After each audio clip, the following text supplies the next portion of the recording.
Welcome to Crosstalk, the podcast where business stories don't just get told, they come alive.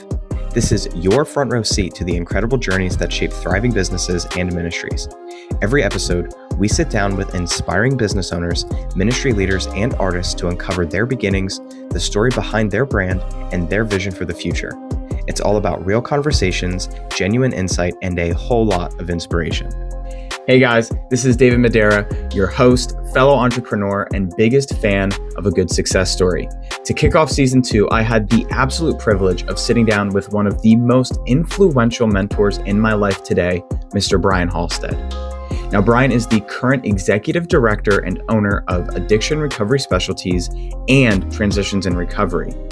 Brian also recently celebrated a humongous milestone with having over 40 years of sobriety.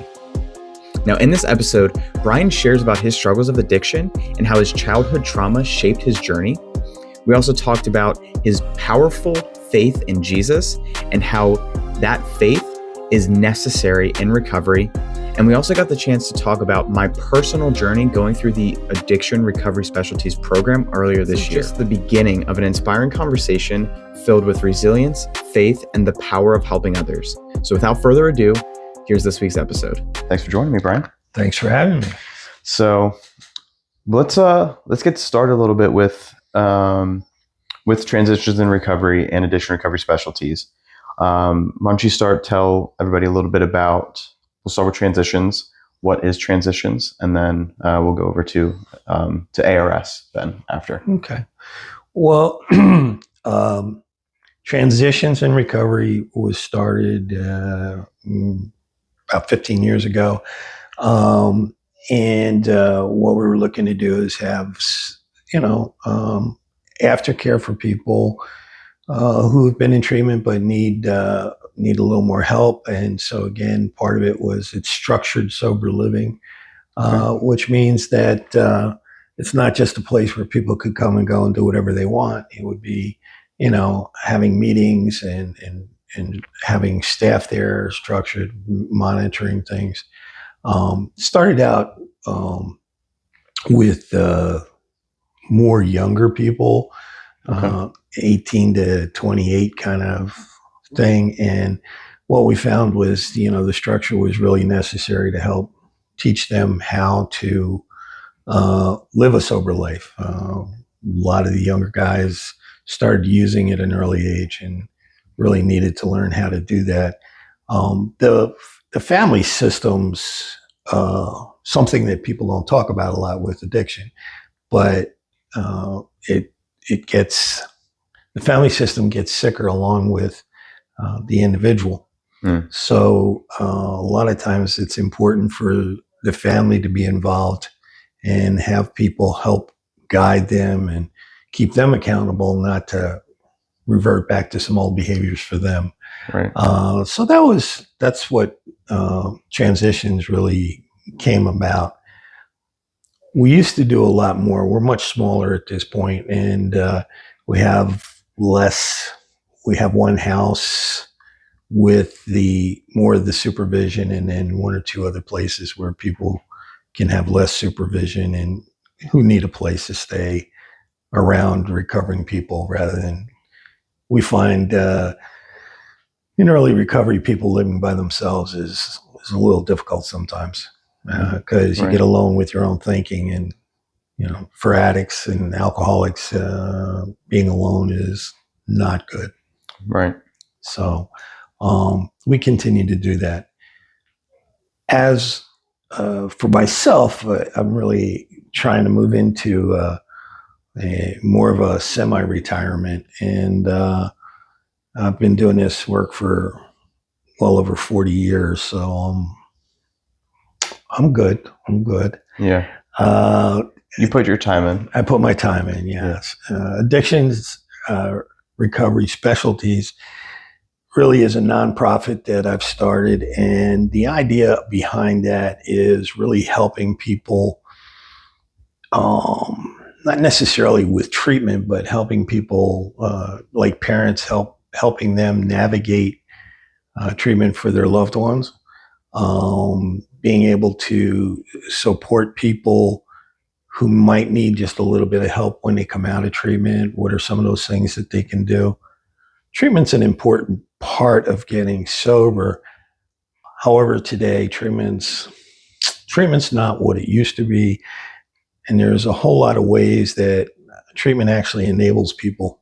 It becomes important for somebody in recovery to begin to take responsibility for themselves and have some accountability. And that's missing sometimes. In our society today, there's a lot of let's do this for them. And not just people with in recovery, but there's this whole idea that if you just keep giving people help, they'll somehow get better at taking care of themselves. Part of it is helping somebody to get on their feet again, but also holding them accountable to stay on their feet and be responsible for themselves. So that's part of what Addiction Recovery Specialties is about, so that we can be a part of all the different layers that happen within a recovery process. So, and really sitting down with somebody and seeing what they need and how to help them without doing it for them. That's a big piece of recovery that I think in the old days, maybe we talked about it a little too much, but it really is about taking responsibility and accountability for yourself. Okay. So, that's the focus of Addiction Recovery Specialties. How do we help folks with that? And especially parents. Parents, I think for parents, when the crisis hits, they're really, it's difficult because there's plenty of places out there that do treatment.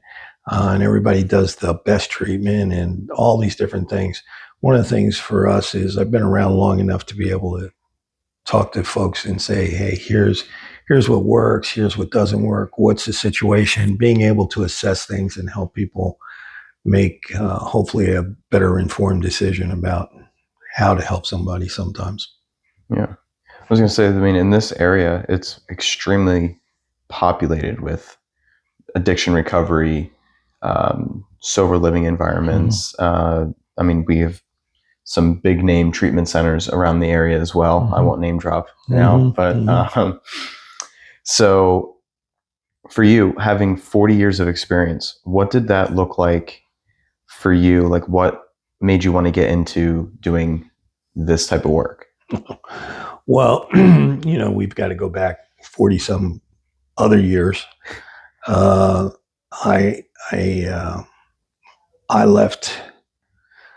I barely left school graduating. My last year of school was, drinking and drug. I learned how to drink and do drugs. As most people do in school. Yeah. And I continued that for another 12 years, say, and it didn't get better. And I've got all the horror stories like everybody else. So I managed to get myself to treatment because there really wasn't much left. I destroyed a marriage and I had 2 children that I wasn't taking care of, and got myself to treatment.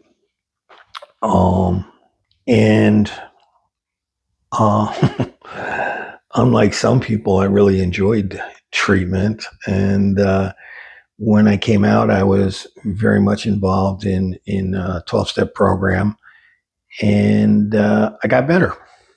And I remember wanting to be a counselor right after I got sober, and I had someone tell me that after I straightened out my own self, if I still felt that way, I should maybe do something with that. But right now I needed to learn how to take care of myself. And so for the first couple of years in recovery, that's what I did. I was very focused on recovery and what I needed to do about that. And after about 3 years, I got the opportunity to start working in the local detox. And I started on 3rd shift, doing very little. But I worked through that process, and quickly I was on second shift, and I was on first shift, and I really took to doing this kind of work, and actually was kind of good at it. So I stayed with That it. helps. Yeah.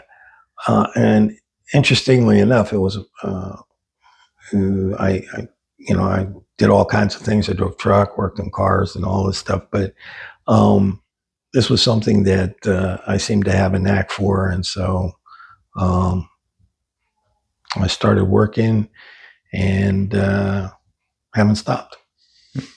So, I've seen a lot of changes in the field of treating addicts, and hearing some things in AA, and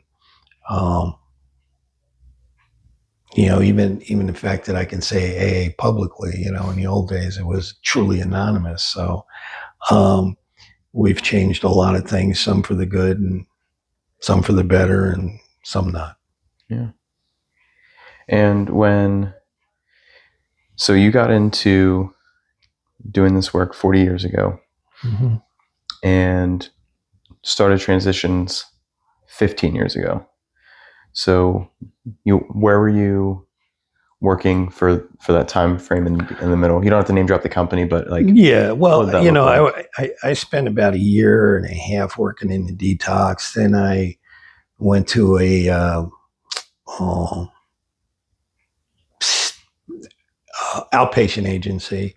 Okay. And actually, while I worked there, at some point, I was working with transitional housing, transitional living for alcoholics and addicts. And then, and I think that was after about 6 years, I went to a local rehab treatment facility, and kind of worked out. I actually went back to starting there in the detox. Worked with adolescents, and I worked pretty much my way through virtually every job there, and became executive director. And I really didn't. I really didn't enjoy the executive position. I was more about just getting work done and working with people. And so after 15 years there, I think I retired from there. And then I started working in private practice for myself. And been doing that ever since. The other piece that is part of the story is that prior to asking for help, I remember sitting, contemplating suicide, or whether I should live or die, or is life worth anything. And I had several people over the years talk to me about God and being saved, and I kind of poo-hooed that for a long time. I remember a lot of times saying, sounds like a good idea, but not right now. I really figured I'd wait. We'll get to that later, right? Yeah. It's, I'm having too much fun. Well, the fun stopped, and it got pretty serious. And I remember what I believe is being, I don't remember the date, but I remember the day very clearly where I said, all right, God, and I said the prayer I'm supposed to say, and I turned my life over to you. And I was looking forward to God saving me nicely, giving me about $20,000, getting me a new job, and getting my girlfriend back. Instead, my life got much worse very quickly, and I ended up in treatment. And I remember, sitting there one day and saying, hey, God, what happened here? I asked you to help me. And the answer came back, well, you're in treatment, are you?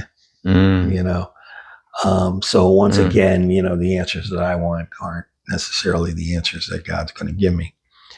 And it's been a it's been an interesting journey since then. And I'd like to say, you know, I was saved and I became, but I think there was quite a few times, I don't know how it is for everybody else, but for me, it was like, yeah, I got excited about being saved and then sort of backed off that a little bit. And I spent a lot of time talking higher power and God. And I remember at one point in my recovery, there was a Catholic priest who I worked with.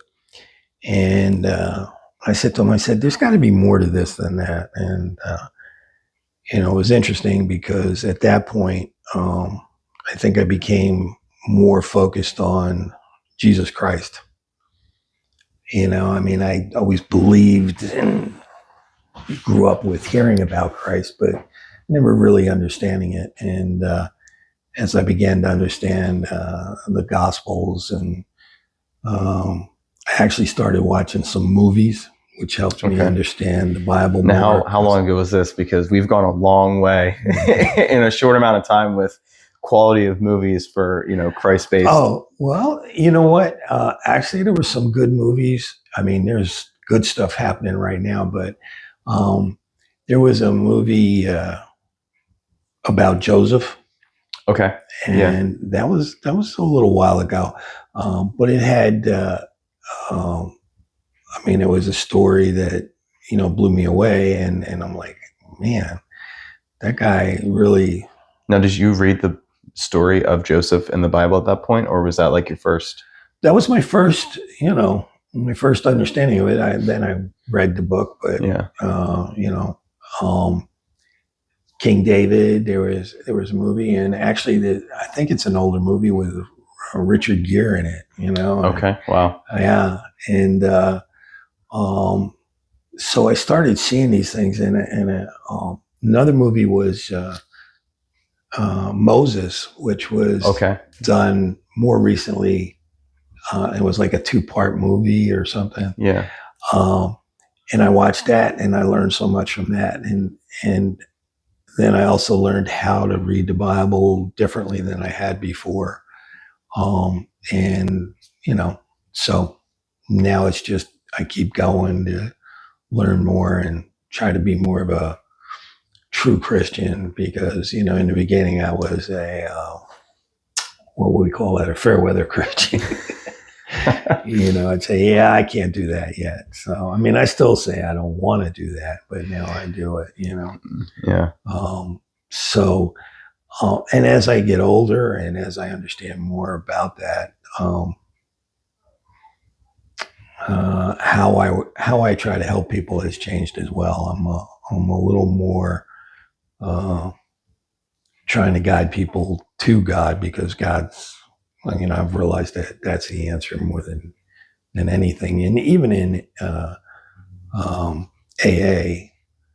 there's a lot of people who say, you know, God has nothing to do with it, but God had everything to do with AA, whether we want to admit that or not. Yeah. Yeah. So. Mm-hmm.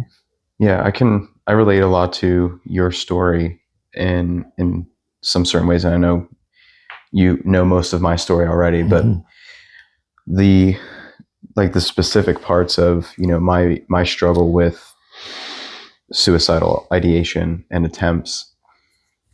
And, you know, just like you, I don't remember the exact date that I was saved, but I can remember the moments of it. And my journey with Christ, you know, I thought it was going to be all sunshine and rainbows, and it was for a little bit. It was, you know, I was living on the new Christian high, and then just as I thought I had everything figured out, then it was life came back, and the things that Paul talks about in Romans 7 of, I know that's a section of scripture that you like, where it's, I'm going to butcher the crap out of this, but it's not me who sins, but it's my flesh. And when I do what I don't want to do, like that section, right? Romans 7.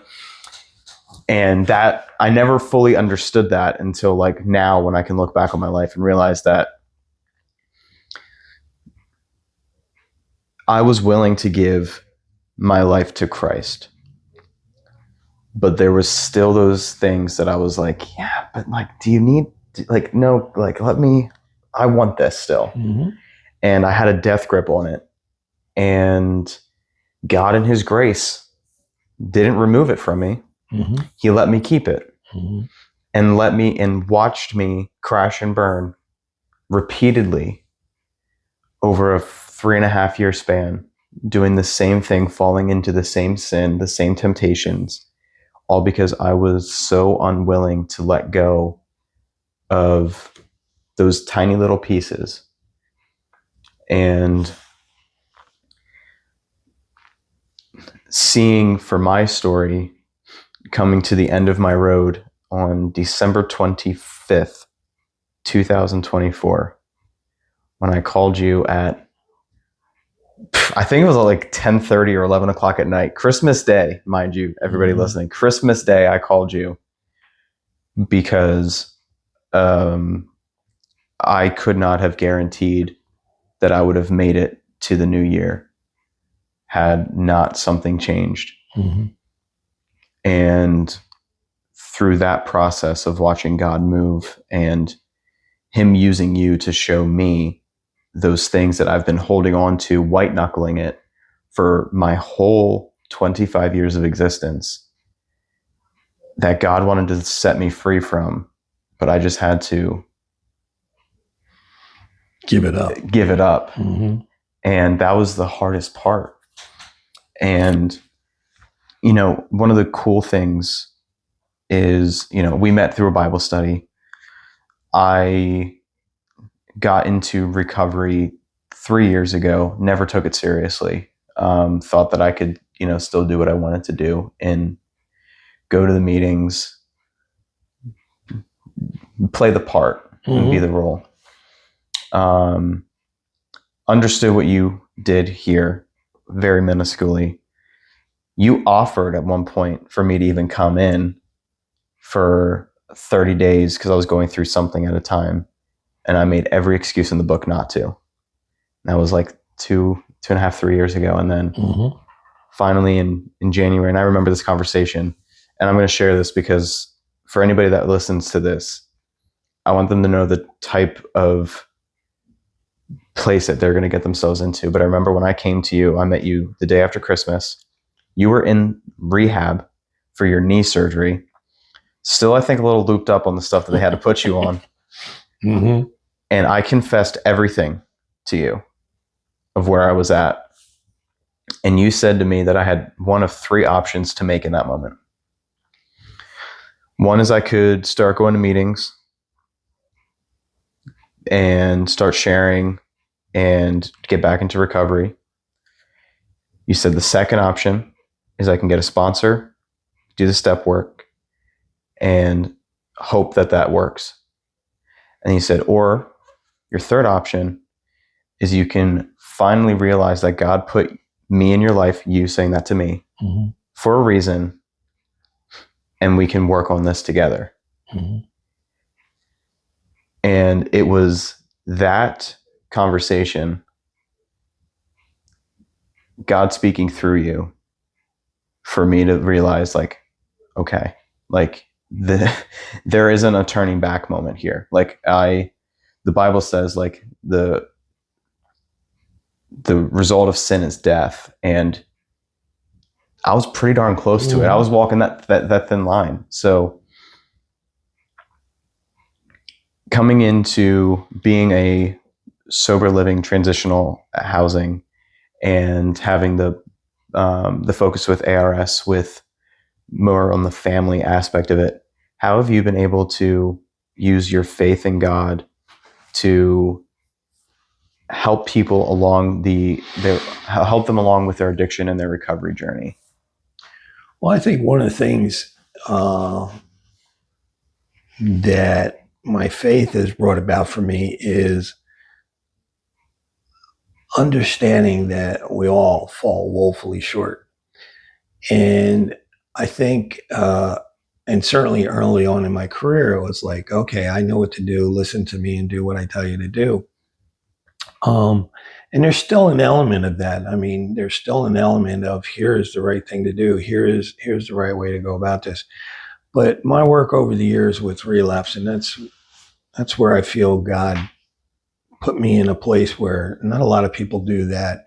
When I first started working with people with relapse, I was very much that way. Okay, look, what'd you do wrong? You didn't want recovery enough. All those different judgmental statements that can be made about addicts and alcoholics. The Bible verse that you refer to, I do what I don't want to do, and I don't do what I want to do. That's just about people, period. And when you start talking about addicts and alcoholics,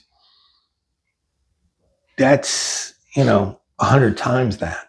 We find ourselves doing things that we swear we would never do, all those kind of things. And I started to understand that it wasn't knowledge. Knowledge itself means nothing in terms of addiction. Accountability, and I know a pastor, he would start talking when I was struggling to understand more about God and starting to go to church. I remember when I first went to church, I referenced the Catholic priest. I came back to him after going to church for a few times, and I started complaining about all the things in church. And he looked at me, he said, "Why do you think I sent you to church?" And I said, "Oh, I don't know. Why are you asking?" He said, "Well, I certainly didn't send you there to tell me what's wrong with church. I sent you there to be around like-minded people." And that was a shift. And another pastor had talked to me, and he talked about coming alongside of me and helping me with my walk. And that's the shift that I believe today. Now, sometimes it takes a different look, but for me, the faith is that as much as I might know what you might need to do, I don't know what it's going to take for you to be able to do that. And I say be able to do that sometimes because I know that until there's so many things that I was told long before I accepted them. I was told about God long before I accepted him. I was told about Christ long before I accepted him. And I have no idea what it's going to take for people. And that's a piece that's important to me. So my job is to do everything that I feel guided to do. And, I say things to people, I can read people. And some of that's, I believe, a gift from God. And some of that's a gift from my crazy childhood. I don't know which ones are which, but I do know that I'm able to read people. I'm able to, discern situations and be able to look at what's true. And I believe that the truth is what we really have to work with. So sometimes we dress that up. I'm a recovering drug addict, and I'm also an alcoholic. And some people say you can't say the two. Either you're this or you're that. All those different things. What I know is that things that I learned and things that were given to me by other people, that's all there is. And so these things were given to me, and I attempt to give them to other people. Sometimes, it was just a little phrase that got me through the next day. Very often it was, I remember a little thing about don't quit. And when you're hardest hit, that's when you don't quit. And I've always remembered that. And it's that little phrase that was given to me by somebody when I wanted to quit desperately recovery. I wanted to just give it all up. So it's those kind of things. And I'm not in charge. And again, first step of 12 steps is being powerless. And that's the piece I understand. God's in charge. I'm not. And when I finally understood that, that was quite a relief, because I think I grew up carrying too much responsibility for things that weren't mine.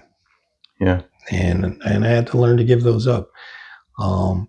But, you know, I don't know who I'm going to help. I know there's times that I've helped people that I don't even know how. And I know there's times that I've tried desperately to help some people and they died. You know, this disease took them. So I have a lot of respect for the power of the disease. I have a lot more respect for the power of God. And he knows so much more than me, and thank God for that. Amen. You know, so one of the things that I picked up from being here, and this was, I think, granted, I wasn't the typical addict, I guess, in a sense, right? Like in as far as the chemical dependency, right. So I gave up alcohol. I felt God call me to just one day. I remember it was Easter dinner, like 3 years ago. I had my mom and my sister over at the house. We had a glass of wine with our Easter dinner. And I remember after that moment, I put the wine, I had a wine and beer fridge in my house. Mm-hmm. I put the bottle of wine back in. And as I was putting it in there, I just felt this like whisper. And it was like, do you really need to drink again? And I was like, do I? It's like, I guess not, and that bottle stayed in there for about 3 or 4 months. And then finally I was like, I haven't drank it. I didn't have felt the urge with it. And I was like, you know what? I guess that's it for me. So I dumped out the bottle and threw it away. And that was 2022. So I haven't touched a drink since then. And when it comes to drugs, I had, like most high school students, I was introduced to marijuana when I was, in school. But for me, my addiction of choice was always relationships, was working, food. And for me, it was very easy for me to be like, well, this is just how God made me. Mm-hmm. God just wired me differently, wired me to not be satisfied in a relationship. God made me, wired to be able to work 100+ hours a week. The food part was more, I could see that was the issue, going back and forth on that. But it wasn't until coming here that I heard disease. Mm-hmm. It's a disease. Do you want to elaborate a little bit more on what that really means, and of addiction being a disease? Well, it's one of the things I think for years, lots of people struggle with. There's lots of people who say, they believe it's a disease, but then they act like they're powerful and mm-hmm. They don't see it as such. When I talk about it being a disease, it's like any other disease. There's the symptoms, there's the progression, and left untreated, it will continue to get worse. So most people, I'd say the first mistake people make when they look at addiction is it's like, well, it's a matter of choice. You just choose not to do that. Well, and even with other things in our society, choice isn't an either or. I know a lot of people like to do it that way, and black and white thinking is certainly a dysfunction of many people. Mm-hmm. It makes life easier, but in being able to say something, but it doesn't make life easier in being able to live and work on things. So when we talk about disease, first time I drank 2.5 quarts of 151 rum. It shouldn't have happened. But the genetics were such that all we needed was to add alcohol. And once that started, my physical body doesn't do with alcohol what a, quote, non-alcoholic person would do. A non-alcoholic person would have had those first 2 swigs, and it was out of a gallon jug when I was 17. A non-alcoholic person would have had the 2 swigs, and that would have been plenty, or maybe 2 more swigs and passed out. I, on the other hand, blacked out, and continued to drink from that bottle. And so again, that physical difference was not of my doing. Many people think we drink ourselves into alcoholism, and I'm sure that happens in some situations. But without the tolerance, and again, I had tolerance from the very beginning. And so mentally, you know, if anyone drinks, their ability to make a good decision is impaired. But for an alcoholic, their decision-making process is impaired with or without alcohol. So I may sober up and on a Monday morning and say, that's it. I'm not going to do the same thing next weekend. I'm absolutely not going to do this. And be absolutely dedicated to that, to mean that with every fiber of my body. And come Friday, be out at a bar sitting there drinking. And so when we talk about choice, you know, there's always the ability to choose to do something different. But I say that the ability to choose is impaired because the brain isn't working properly. And so we expect somebody whose brain is not working properly to make a good, rational decision. So who's crazy? Who's crazier, the person expecting that or the person, that's not able to do that? Yeah. And so again, there's times when somebody makes a decision to do some things, but there's also especially with relapse, there are so many things that predetermine somebody to have a higher what's the word I'm looking for? Percentage or a higher possibility of relapsing. So I go into the hospital and I have surgery and I have, I'm given narcotics. Normal person, they go, oh, I had the narcotics. It doesn't mean anything. For an addict, that could be a death sentence.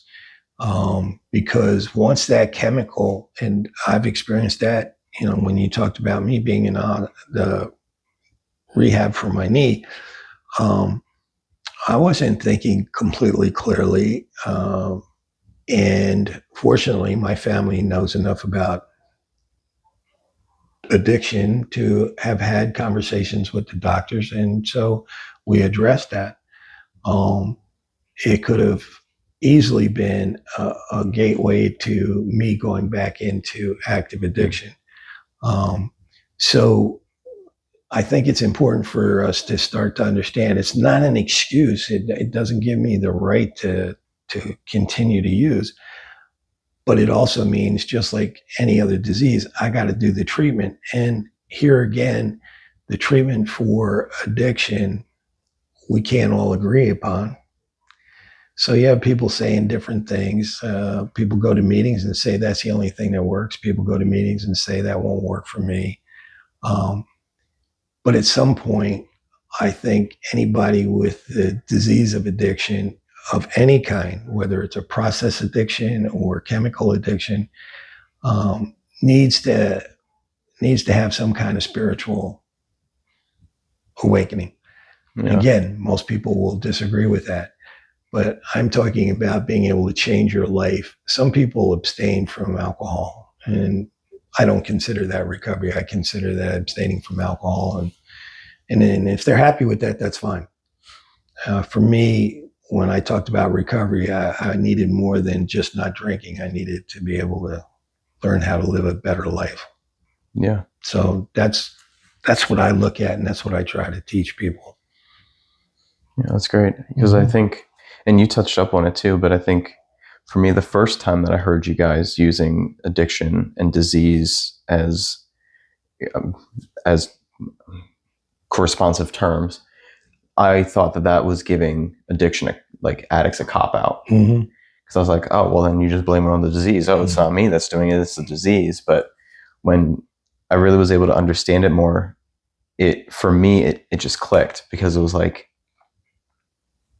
if I'm diagnosed with cancer, there are things that I cannot control that happen to my body when it's trying to do its natural functions. Mm-hmm. And for me, the way that my brain has been wired, and that looks back and going through step work, seeing my family of origin and tracing that back and seeing addict after addict after addict, codependency, addict. It's like, now I look at that and I'm like, well, no wonder I ended up where I was, because that's that generation, that used the biblical term, the generational sin that has followed my family tree for at least a century, if not more, from what I was even just able to discover. And it's no wonder that I was the way that I was. And even if it wasn't something genetically inside of me, it's how they were raised from their parents, and then their parents and their parents. And with the addiction being present, it just fostered all the way down into little David, who doesn't know any better as a child and is now growing up in that environment, that household. And my formative years were run by addicts. Right. And as we learn, this is what I grew up with. And, there's a certain amount of victimization that has happened to us. However, as adults, we're totally responsible to do something about that. And that's the difference. And so it's the same with the disease. Yeah. I mean, and any self-respecting addict who's using is going to say it's not my fault once they hear that. But that's not what having this disease is about. What it's about is understanding the origin of it, the ability to work on it and treat it and change. Well, that's how much am I willing to do? How much am I willing to change? What am I willing to look at? And there's people who aren't willing to look at anything other than, all right, I'm going to just stop. And again, if that works for them, great. But there's a lot of us who have, we talk about trauma, and trauma is a new buzzword that everybody uses. I've been working with people about trauma for years. But trauma, just because I've been traumatized and had a poor childhood, doesn't give me the right to continue to act out and act in ways that are hurtful to other people. So again, we can talk about the trauma. It's not an excuse to continue to act a certain way, but it's an understanding of, man, I didn't just get here, right? And again, no different with alcoholism. No, I wasn't this terrible person who started drinking and I drank too much and that's why I'm an alcoholic. I drank too much because I was an alcoholic. I couldn't, non-alcoholics can't drink like I did. And again, growing up, the guys in the neighborhood, we weren't, we had names for the people who couldn't drink as well as us. Now, the difference now is those people might still be drinking because they don't have to drink all that much. Me, I'm done. I've overdone it. So, disease is anything but a cop-out. It's just more of understanding this is how we've gotten to where we are. Now, what are we going to do about it? It's always the question. Yeah. And that's a question now that's in everything that I do. Okay, so now what? What are you going to do? And I love it. I say to people, okay, so now what? I mean, look at me. So now what? What are we going to do? Oh, yeah. Yeah, and the other thing too, like when I came here, it actually really even wasn't for my addictions. It was, I would say, more the character defects and the results of my addictive thinking and behavior that brought me here. More specifically, it was like my rage and the lashing out against the people that I love the most. And what was so hard for me to understand was the piece of feeling like I was a passenger in my own body and feeling like, how can I not, like the balance of taking accountability for my actions, but then also understanding the part that wasn't my fault and how those coexist, and how it doesn't make me like how and finding the truth in the matter, to say it in layman's terms, finding the truth, because what my truth in that moment was that I'm the worst person that God has ever created, and I don't deserve to be here. When the truth of it really was, I'm a sinful person that fell into my sin and my temptation, wasn't doing the right things, and I made a mistake. Mm-hmm. And that difference was not something that middle ground was not something that my brain was even able to comprehend and fathom.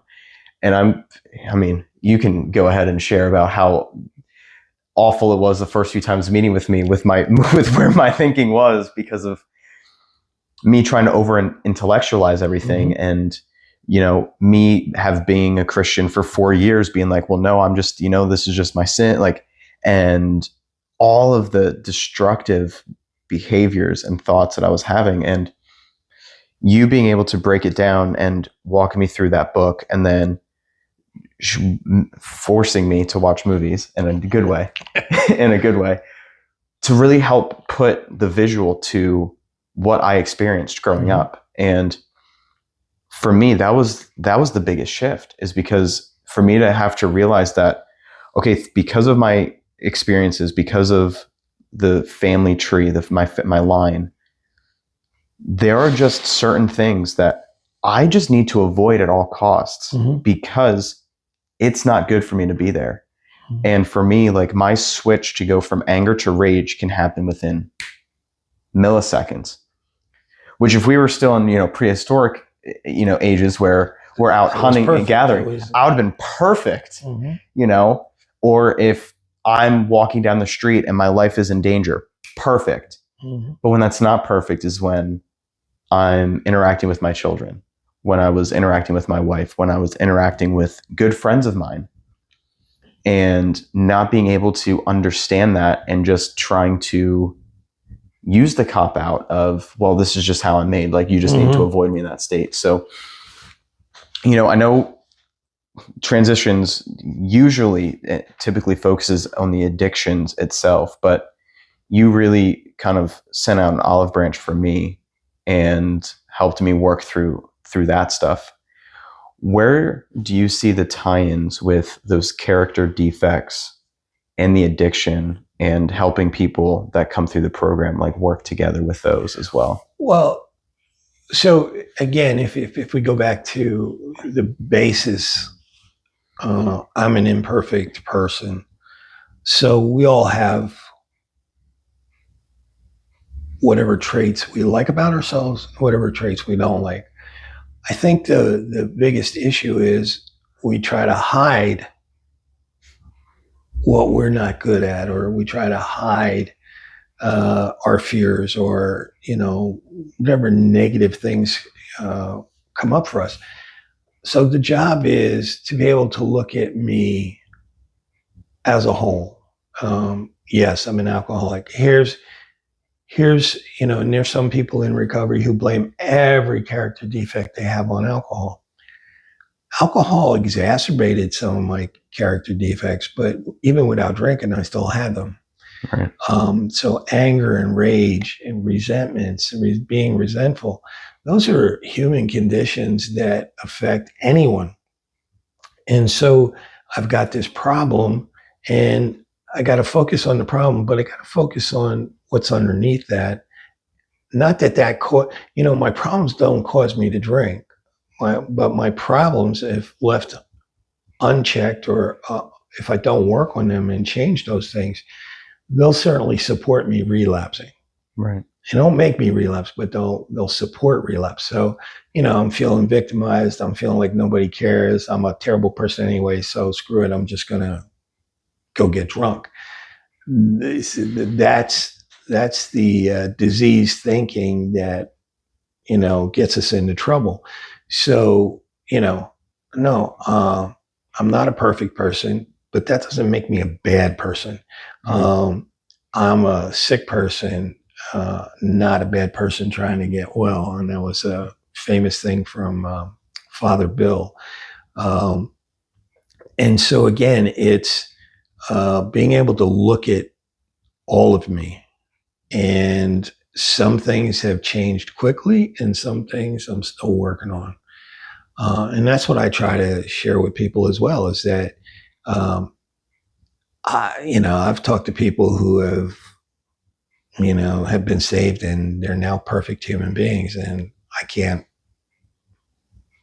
if that's true, okay, great, But for me, it's been a slow, tedious process of working on things, starting to understand things, and little miracles along the way. Uh, I've opened the Bible many times just to a page, hoping it would speak to me, and lots of times going, "No, that didn't help." But there's times that I have opened the Bible to a page and I went, "Oh, ooh, okay." So again, nothing is absolute. I think there's very little that's absolute in this world. And that's, again, that black and white thinking. That's where we can get in trouble with that is, oh, well, it's this. The only thing that's absolute in my opinion is God, Jesus Christ, and the Holy Spirit. That, that's absolute.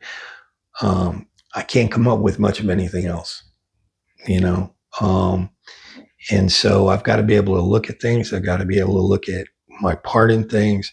I got to be honest with myself. I was being, jealous. I was being angry. All those different things that we tend to deny. And that denial, and we deny being alcoholics. We deny being drug addicts. We deny being this. Once I stop that, I can work on it. Mm-hmm. It's that denial of things, or the justification. I'm like this because this is how I grew up. I'm like this because this is how God made me. Right. Well, actually, I don't know. I know I'm like this and I need to change. That works much better for me. That's great. Yeah. One of the things that you shared with me when I was going through my journey in the early part of it, you had a phrase that you would continuously repeat to yourself that helped you when you were feeling like your recovery wasn't worth it or anything like that. Do you want to share that? What it was? Do you remember? No. God doesn't make junk. Oh, that one. Okay. Because that always stuck with me. Mm-hmm. Because for me it was God has good plans for me, and you shared with me that it was God doesn't make junk because and I'm going to paraphrase this, and I would love for you to elaborate on it, but when you were struggling with things or when you felt low on yourself, you had to remind yourself of, no, God doesn't make junk. Mm-hmm. And what was that for you? That was a huge piece for me. That, along with footprints, being a victim, I call it being a professional victim, right? I mean, everybody was against me. Nothing was my fault. Those kind of things.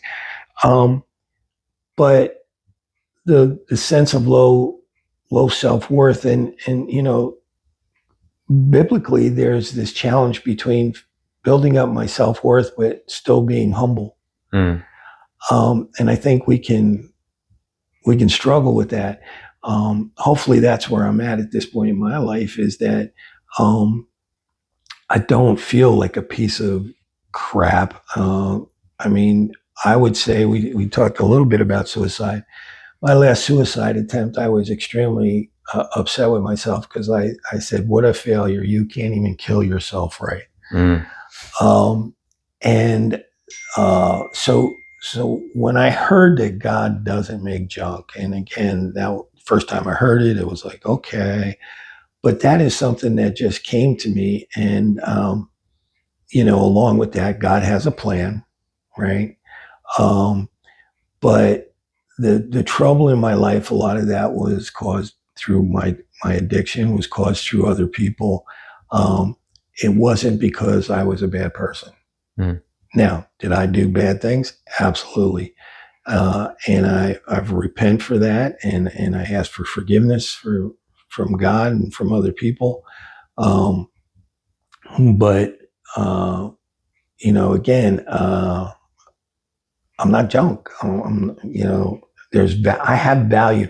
And I think that's what I hopefully can transfer to other people. My life has value, not for what I do, not for who I am, so to speak, but because I'm a child of God. And that's my value. And that's much different than, I'm not a rock star or I'm not a movie star, and I've done enough work with musicians and some people of famous people. Their life ain't simple. Mm. I know one person in particular. I told his manager, "You got to stop buying him heroin." And he said, "Well, you don't understand. When he's drunk, he can't sing, but when he's on heroin, he can sing. And when there's millions of dollars at stake, we buy him the heroin."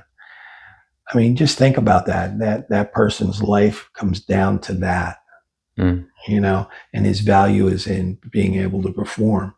And that's when I really started to understand. When I was younger, my dad would say, being rich doesn't make you happy. And I go, well, I'm not sure about that, right? But after working with people, money can be the worst thing in the world, and again, not money per se, but when that's insert anything there. Yeah. So, it becomes important for us to be able to just be true to ourselves and understand, here's the value I bring, right? And there's things that I can do and I do well, and there's things that I can't do. I focus more on the things that I can do these days. Yeah, that's great. So with transitions and ARS, as you mentioned, is a 501c, or nonprofit. I want to give you the opportunity to share a little bit more about ARS and why people should choose to want to support the work that you're doing. Okay. So Transitions has been around for a long time, and with the sober living. Basically, with ARS, the idea is to fundraise and get funds together. There's lots of people who can get services. People of little means can get services, and there's the good points and the bad points of those kind of services sometimes. And then there's people who have lots of money and they can get whatever services they decide they want to get. Mm-hmm. There's a group of people, again, in our area that I understand can't always get better treatment or better help. And so the idea is, if we can get some money, in my time of working at Transitions in Recovery, we donated and scholarshiped a lot of money for people, but no one got scholarshiped for free, right? There was always a little bit of them putting something into the kitty, so to speak.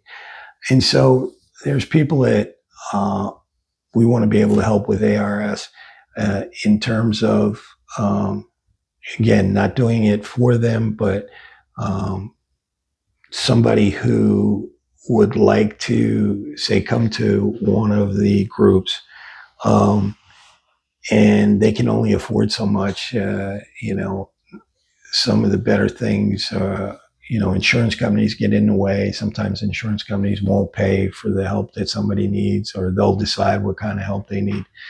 Realistically, we want to be able to help people get to where they need to. And again, not completely. There's lots of other places that'll do that kind of work. But to be able to not have to worry about helping somebody get where they need to, maybe they can repay it, maybe they can't. Other people, sort of the pay it forward kind of thing, so that we have some money to be able to work with folks. And if they need some help, we're able to do that. And again, not, I can't say this enough, not that people can just do whatever they want. I mean, it's realistically, somebody really needs some help. And, it's one of those things where, I really like to be able to do that. I just can't quite afford that. Okay, well, let's get you some help with that. And so that's what I'd like to see Addiction Recovery Specialties work on. And also bringing in, Sandy works with us, and Sandy's got over 20, 25 years. I'm not even sure anymore, but so between us, we've got a ton of, and what she's been trained to do, we have a ton of experience that, we want to be able to give to people. And if they can't afford it, we still want to be able to give it to them. So, it's one of those things where,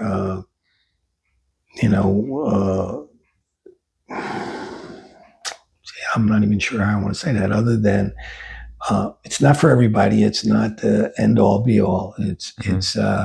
It's a little niche here where if somebody needs some help getting in the right place, in the right direction, that we can give it to them. And I guess to explain that even a little better would be, somebody could give us a call. They just don't know where to go, what to do. We can guide them to that. And again, you need some help. All right, well, you need to pay me. Or, that doesn't work. We want to be able to support ARS so that we're there when the call's made. We can help somebody whatever way they need and get them to where they need to be, and not have to worry about it. So, I mean, that's the goal. The goal is that our place stands. We've got the phones. People can make the calls, and then we can help them get where they need to be. That's great.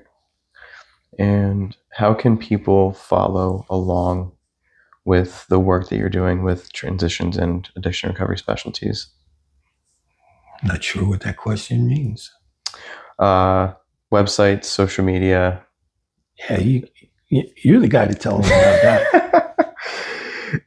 So for the website for Transitions and Recovery, it is tirecovery.org. For Addiction Recovery Specialties, it is ars4u.org. Links will be in the description below. And then following on Facebook, it's Addiction Recovery Specialties and Transitions and Recovery on Facebook. I wanted to give you the opportunity to say it. You did it much better. And I want to wrap it up here. I want to ask what the vision is. I know you were talking about retirement and, the process of being able to step away, but what do you see the vision or the lasting impact of Transitions and Recovery and Addiction Recovery Specialties? And then any final thoughts that you have that you wanted to share? Well, my vision for Addiction Recovery Specialties is, again, being able to help guide people and make sure that certain services can be available to them. I'm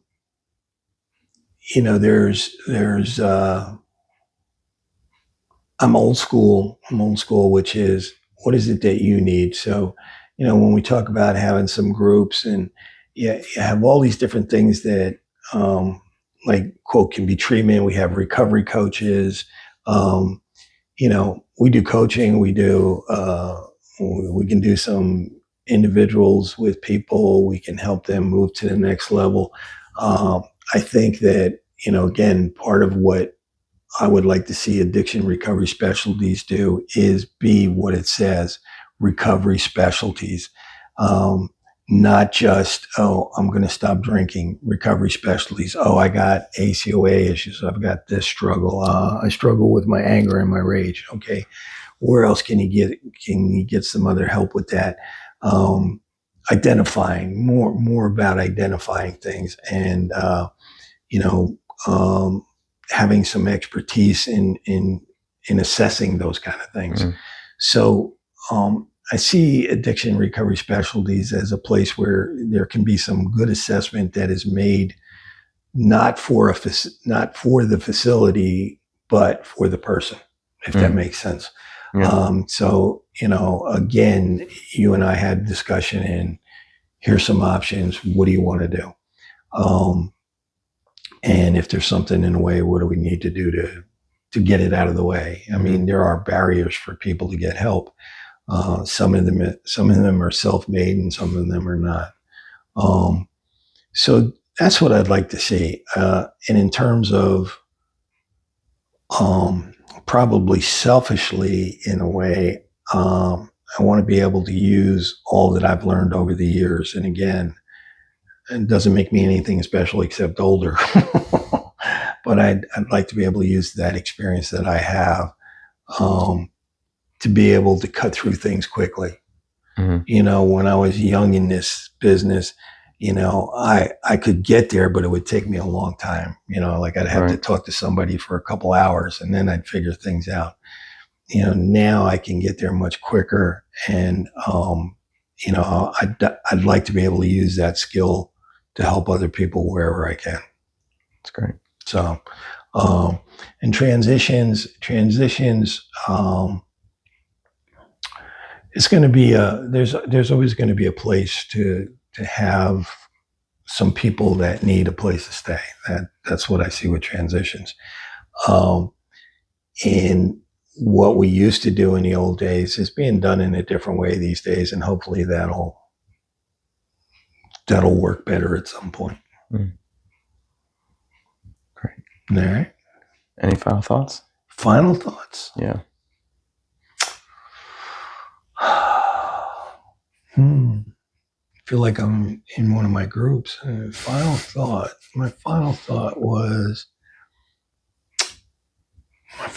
is, man, I wish I would have done this better. My first time. So I think you did great. Yeah. But all right. Well, if I were you guys, I would definitely go ahead and give a follow to Addiction Recovery Specialties. Check them out. Check out Transitions in Recovery. Follow them on social media. With addiction and how it plagues most families and lives, this is a wonderful resource to be able to have in your back pocket in case you ever deal with it yourselves. But Brian, thank you for your time. Thank you. Looking forward to it. All right. Thanks for tuning into this week's episode of Crosstalk. I hope that today's episode left you feeling inspired and ready to take on your own journey. If you liked today's episode, go ahead and hit that subscribe button and drop us a like. It helps us reach more people just like you and helps us grow as well. And I'd love to hear what you think. So go ahead and drop a comment down below of what your favorite takeaway was from this week's episode, and let us know who you'd like to see on the podcast next. And you're not going to miss next week's episode, so stay tuned. I promise it's something special for you. So until then, remember that our community thrives when local business succeeds. Until next time.